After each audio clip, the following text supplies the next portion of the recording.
for you. This is your goal. Then these little bullets, if you look right down here, when we look at 6th grade, 7th grade, and 8th grade, every group has a different little bullet group here, and they consistently get more difficult, and they should. 6th graders should be writing ERQs in one way. 7th graders, you increase a little bit, and then by 8th grade, we have really high expectations because they're getting ready to go to high school, okay? So we're gonna go through those. The question is down here at the bottom, and as you'll notice, I separated them into A, B, and C, and I did that on purpose.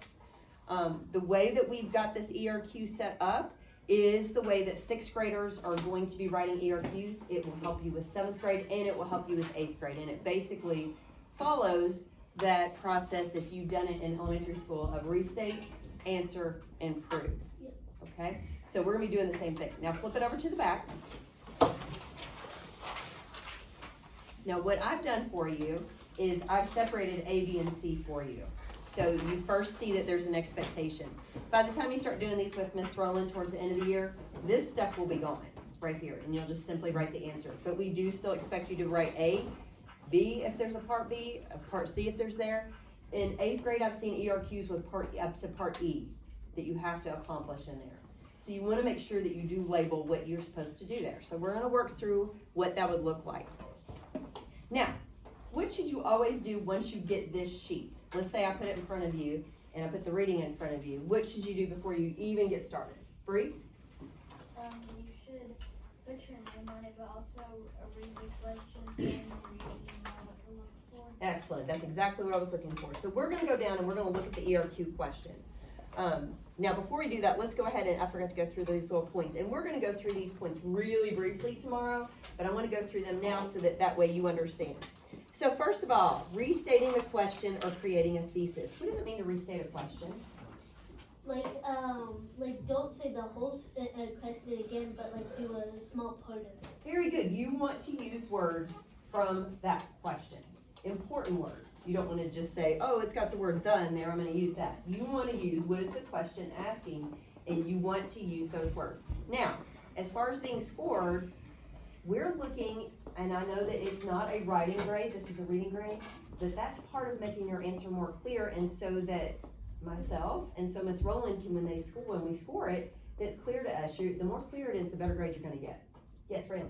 Just rewrite the question and then You can, but you want to be really careful. You don't want to write out the entire question, because that's just kind of a waste of your time, because you're usually timed on this. But you want to use words from it, so we'll talk about which words you would use. Okay, you want to make sure you answer all parts of the question. If you don't answer all parts of the question, you cannot get a proficient score automatically. From us here at Spencer County Middle School, and from the people that will be scoring your K-Prep test at the end of the year. And that goes along for, there's high schoolers taking the ACT today. If they don't answer all parts of the question, they don't get credit for it. So that is not just for us. Use RAP. What is RAP? Again, I know a lot of schools do this. Claire, what's RAP? Restate, answer, and prove. Very good. So restate, answer, and prove. If you follow all three parts of that, you're going to do just fine. All right, writing clearly. What do you think it means to write clearly? Brennan? Like neat handwriting and make sure whoever's reading it can actually read it. Okay, and that works for two parts. Yes, being neat does help, and I know some of us do struggle with that. Do the best that you can. But the other part is you want to write it so that whoever is reading your writing can understand it. That means that if you don't want to just put, oh, they'll understand what I'm saying. Don't think that. You want to make sure that what you're writing is going to be clear to who is ever going to score these.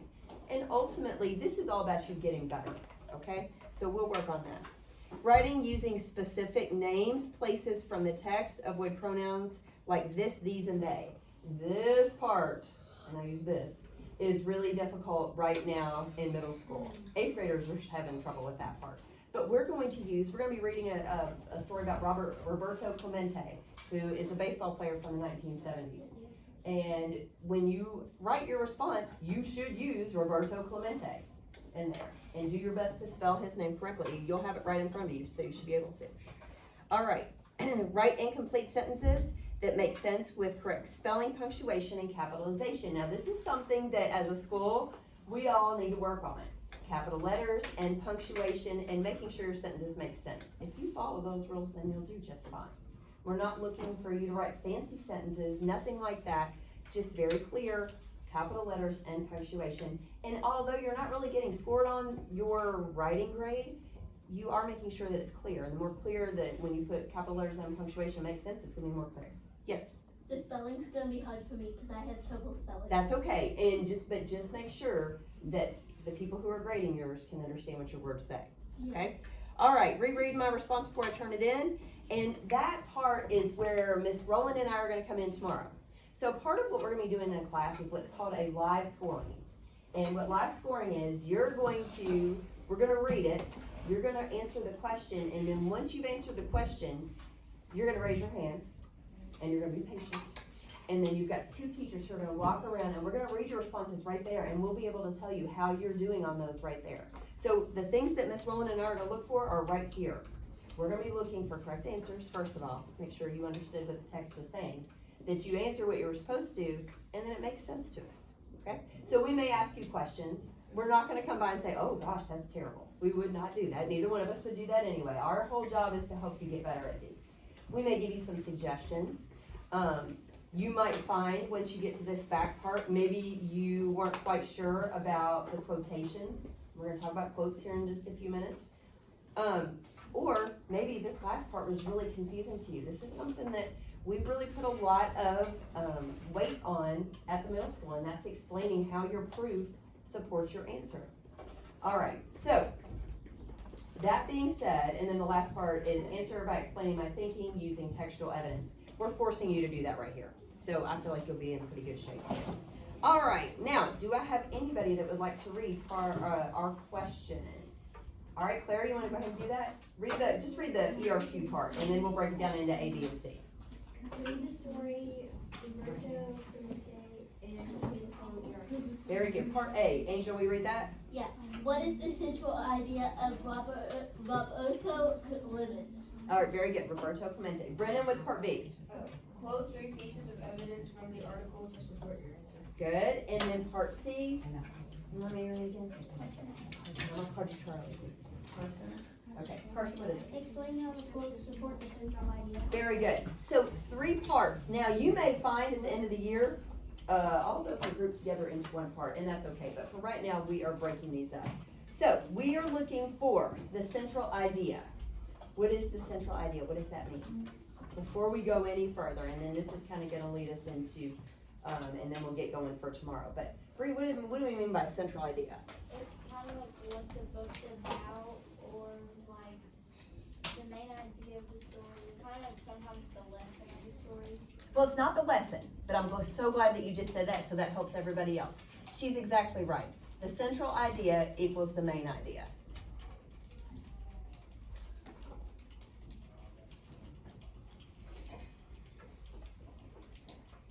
What is this whole article about? Now, so what can we already guess is this article going to be about? Baseball. Macy? Roberto Clemente. Roberto Clemente, very good. I haven't said anything about baseball yet, but I guess I did say it was in the 1970s. But it's going to be a little bit more than that. It's a really interesting story.